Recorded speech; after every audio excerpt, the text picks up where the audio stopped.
Hello, this is Carol Arnold. I'm with ListAbility, and I work with a lot of real estate investors who want to get a mailing list that is for absentee homeowners. These are absentee homeowners are people that don't live in the property and they could live any place in the country. But the first step is going to be finding out where the property is located. So this video will go through that. The first step to do is to make sure that you're logged in. If you look up here, make sure that it says welcome, your name, and your user ID. If you're not logged in, go ahead and register, and that way you'll be able to save what you do and get reports. So we have a number of different files that you can use. We're going to use the master absentee homeowner list. You're going to click on the picture of the house that's in the hand right here to the left. And when it opens up, you're going to be in, you'll see that the geography tab is highlighted, and it has some instructions that you can follow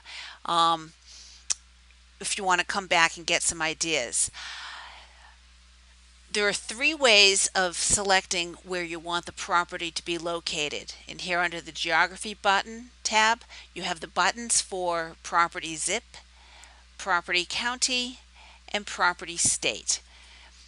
Now, if you pick property state and then go pick zip codes that are in the same state, you're not going to do the zip codes because it'll be the full state. So if you want the full state, use state, but otherwise go with counties and zip codes.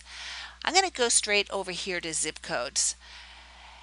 And I can either type in what I want, 01945, and continue typing in, or you can also do a lookup. A lookup you can do by city, and so now I'm going to go to type in Salem, Mass.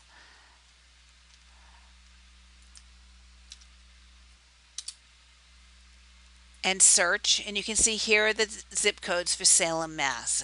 I don't know if you know your American history, but I live right next to the town where they actually executed women for witchcraft. Moving on. Another way to look up is you can look up by SCF. You saw the zip SCF up here. SCF is the first three digits of a zip code. So I'll type in 019 and do search. And now I can just check the boxes that I want or select all. But instead I'll show a third way is by county. So I'm going to go to Essex County in Massachusetts, and here we go. Then I'll say add selected, select all, and add selected zips. So now you have all the zip codes for the county in your grid, and when we get a report you'll be able to see how many are in each zip code, and you can make any changes that you want. Again, I said that you could do by property county if you wanted to add several counties at a time. Now if I added Essex County here, it's going to wipe out all the zip codes, but instead I'll look up and say I want to take a look at all the Massachusetts counties, search, and I could check the boxes for what I wanted. So in this case we'll say I want all of Middlesex, and I'll add the county. So now I have both property counties and property zip codes. I can come down here to view selections, and it'll show right here that these are all the zip codes in Essex County, and that I have the whole county of Middlesex. To take a look at the buttons that are down at the bottom, save means save and leave. I haven't gotten any count yet, so it'll just be there and I can make a copy of it. View pricing we'll take a look at when we add some additional selections in a separate video. Reports is where we're going to go next. Reports will calculate and give you breakdowns. So I hit reports, I'm at breakdown by geography. I'm going to say next. I'm going to click on include pricing with my report.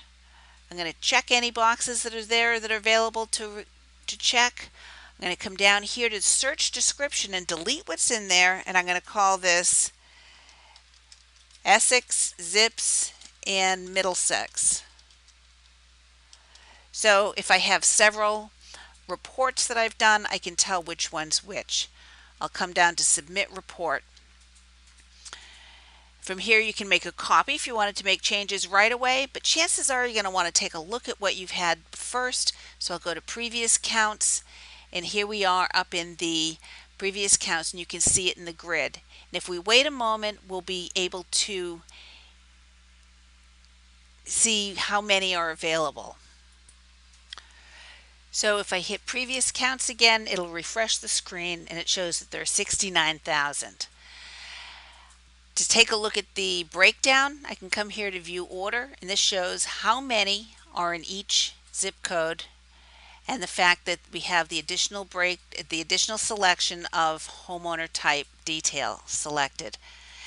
And so that's how you can choose where you want the property to be located, and take a look at the next video to see about how to narrow this down so we aren't getting every single property that's in each of these towns.